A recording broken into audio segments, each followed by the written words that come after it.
സഹായിക്കണം. പൈസ ഇല്ലെങ്കിലും കുഴപ്പമൊന്നുമില്ല. സന്മനസ്സുള്ളൊരു ഈ വീഡിയോ ഒന്ന് പരമാവധി ഷെയർ ചെയ്താൽ മതി. വെറും 2 മാസം പ്രായമുള്ള വിശാൽ മോന് ഇന്ന് എറണാകുളം ആസ്റ്റർ ഹോസ്പിറ്റലിൽ വെന്റിലേറ്ററിലാണ്. SMA രോഗം ബാധിച്ച് കിടക്കുകയാണ്. വിശാൽ മോൻ്റെ വീട് പട്ടാമ്പിയാണ്. ഞങ്ങൾ ഇൻസ്റ്റാഗ്രാമിൽ വീഡിയോ കണ്ടപ്പോൾ അങ്ങനെ മോൻ്റെ ഉപ്പാക്ക് വിളിച്ചു, കാര്യങ്ങളൊക്കെ അന്വേഷിച്ചു. ഒരുപാട് സങ്കടത്തിലാട്ടോ. ഇപ്പോഴും വെന്റിലേറ്ററിലാണ്. മാസങ്ങളോളം വർഷങ്ങളോളം ചിലപ്പോൾ കിടക്കേണ്ടി വരും എന്നാണ് ഡോക്ടർ പറഞ്ഞെന്ന് പറഞ്ഞു വെന്റിലേറ്ററിൽ. അപ്പോൾ ഒരു ദിവസം വെന്റിലേറ്ററിലും ഒക്കെപ്പാട് ചിലവ് എന്ന് പറഞ്ഞാൽ 38,000 രൂപ ഒരു ദിവസത്തെ ചിലവ്. അപ്പോൾ ഇത് 1, 2, 3 ദിവസമല്ല, മാസങ്ങളോടാണോ വർഷങ്ങളാണോ എന്നറിയില്ല.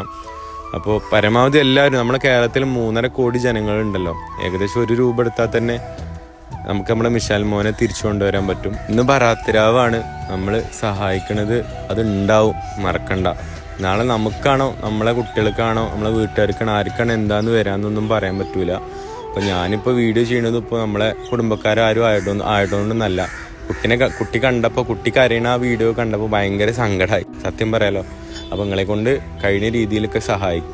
പിന്നെ ഞാൻ ആദ്യം പറഞ്ഞില്ല, പൈസ ഇല്ലെങ്കിലും കുഴപ്പമില്ല, ഷെയർ ചെയ്യണമെന്ന് പറയാനുള്ള കാരണം എന്താണെന്ന് വെച്ച് കഴിഞ്ഞാൽ പൈസ ഉള്ള ആൾക്കാരുണ്ടാവുമല്ലോ. അപ്പോൾ അവർ ഷെയർ ചെയ്യുമ്പോഴല്ലേ അവർക്ക് എത്തുള്ളൂ. നമുക്ക് അറിയാമെന്ന് അറിയില്ല, വീഡിയോക്ക് റീച്ച് വരുന്നുണ്ടെങ്കിൽ ലൈക്കോ കമൻറ്റോ എന്തെങ്കിലും കിട്ടാലോ വീഡിയോ ഇങ്ങനെ ഷെയർ ചെയ്ത് പോവുള്ളൂ. അപ്പോൾ എന്തെങ്കിലുമൊക്കെ ചെയ്യുക. പിന്നെ പെട്ടെന്ന് തന്നെ പരമാവധി സഹായിക്കും.